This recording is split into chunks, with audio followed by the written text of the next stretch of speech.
సుమన్ టీవీలో మీ personal and business promotions కోసం కింది నెంబర్ కి కాంటాక్ట్ చేయండి. 11th వార్డ్ నుంచి రోజు కార్పొరేటర్లు మా దగ్గర నుంచి ఒక్కరు పోలే, ఒక్క కార్పొరేటర్ పోలే, ఒక ఇన్ఛార్జ్ పోలే వైఎస్ఆర్సీపీ లోకి. వైఎస్ఆర్సీపీ నుంచి దాదాపు 3-4 కార్పొరేటర్లు మాకు వచ్చారు. అంటే ఎవరు పని చేస్తున్నారు? సింపుల్ ఎగ్జాంపుల్ దానికి అన్కండిషనల్ గా వచ్చినారు బ్రదర్స్. ఈ రోజు జమీలాల గారు కూడా ఈ రోజే మధ్యాహ్నం వచ్చి ఆమె కూడా అన్కండిషనల్ గా మా దగ్గర జాయిన్ అయినారు తెలుగుదేశం పార్టీలో. అంటే షరతులు లేకుండా తల్లి, ఈ కాలంలో షరతులు పెట్టి ఎన్నో వస్తారు. ఏమి షరతులు లేకుండా మన తెలుగుదేశం పార్టీలో జాయిన్ అయినారంటే వాళ్ళు మా మీద ఉన్న నమ్మకం, అది మీరు గుర్తించాలా, ప్రజలందరూ కూడా అర్థం చేసుకోవాలా. ఎందుకంటే రేపు భవిష్యత్తు తెలుగుదేశం పార్టీదే, అది గుర్తించండి ప్రజల్లారా. రేపు ఫ్యూచర్ అనేది తెలుగుదేశం పార్టీతోనే ఉండేది. అక్కడ చంద్రబాబు గారు ఉంటేనే ముఖ్యమంత్రి, మనకి భవిష్యత్ అనేది ఉంటుంది ఆంధ్రప్రదేశ్ కి. లేకపోతే బానిసల్లక్క బతకాల.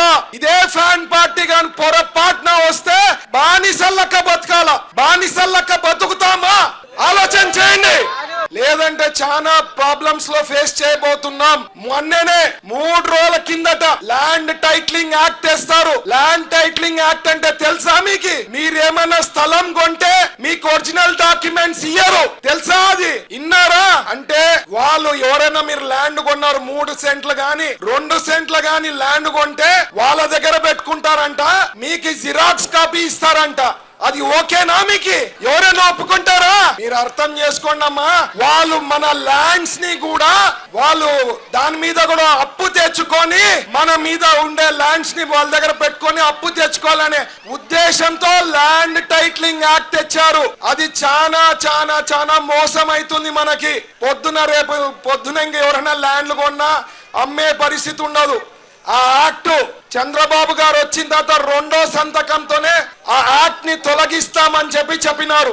అసలు ఈ టైంలో అట్లాంటి యాక్ట్ తేవడం అనేది ఎంత బాధాకరమో మీరు ఆలోచన చేయండి. అంటే వాళ్ళకి పవర్ మైండ్ కి ఎక్కడికో వెళ్ళిపోయింది. పవరు కొంతమందికి మైండ్ కి వెళ్ళిపోతే పక్కన తెలంగాణలో ఏమైందో అదే పరిస్థితి మన ఆంధ్రప్రదేశ్ కూడా వస్తుంది అనేది వాళ్ళకి గ్రహించలేదు. ఆయన ఏమనుకుంటే అది ఇంప్లిమెంట్ చేస్తాడు. ఇప్పుడే మన ఫైజల్ గాని ఫరాజ్ భాయ్ చెప్పినారు, అడ్వైజర్లు ఉన్నారు. దేనికోసం అడ్వైజర్లు? 250 మంది పైన అడ్వైజర్లు. ఎంతసేపు వాళ్ళ అడ్వైజ్ ఏం చేస్తారు తెలుసా? ఎవరిని ఎట్లా సతాయించాలా, ఎవరిని ఎట్లా పిండాలా, వాళ్ళని మన పక్కకి ఎట్లా లాక్కోవాలా, వాళ్ళ మీద కేసులు ఎట్లా పెట్టాలా, ఎట్లా సిఐడి కేసులు పెట్టాలా, ఇవే వాళ్ళ ఆలోచనలు. అందుకనే వాళ్ళకి ఈ రోజు ఆ పరిస్థితి వచ్చిండేది. ఏమి డెవలప్మెంట్లే. ఇప్పుడే ఒక అమ్మ వచ్చి పైన వచ్చి చెప్పిపోయింది, నిత్యావసర సరుకులు 5 ఏళ్ల కిందట ఎంతుండమ్మా? ఆయిల్ ఎంతుండే? 80 నుంచి 90 రూపీస్. ఈ రోజు ఎంత? డబల్. ఈసారి వైఎస్ఆర్సీపీ వచ్చిందంటే 3-4 అవుతుంది. మన ఆదాయం ఏమన్నా పెరిగిందా? ఖర్చులు పెరిగింది కదా. ఎలక్ట్రిసిటీ బిల్లులు 5 ఏళ్ల కిందట 200-300 వచ్చేది ఇంటికి. మహా అంటే చిన్న ఇల్లు ఉండే ఈ పొద్దునాడు 1000 రూపాయలు వస్తా ఉంది. అన్ని పెంచారు. ప్రాపర్టీ ట్యాక్స్ పెంచారు.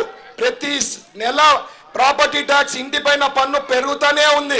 సంవత్సరానికి పెంచుతూనే ఉన్నారు. అమ్మా, మనకి చెత్త పైన పన్ను ఇండియాలో ఎవరన్నా వేశారంటే ఓన్లీ ఒకటే ప్రభుత్వం, ఈ వైఎస్ఆర్ ప్రభుత్వం తప్ప ఇండియాలో ఎక్కడా లేదమ్మా చెత్త పైన పన్ను. ఓన్లీ మన ఆంధ్రప్రదేశ్ లోనే ఉంది.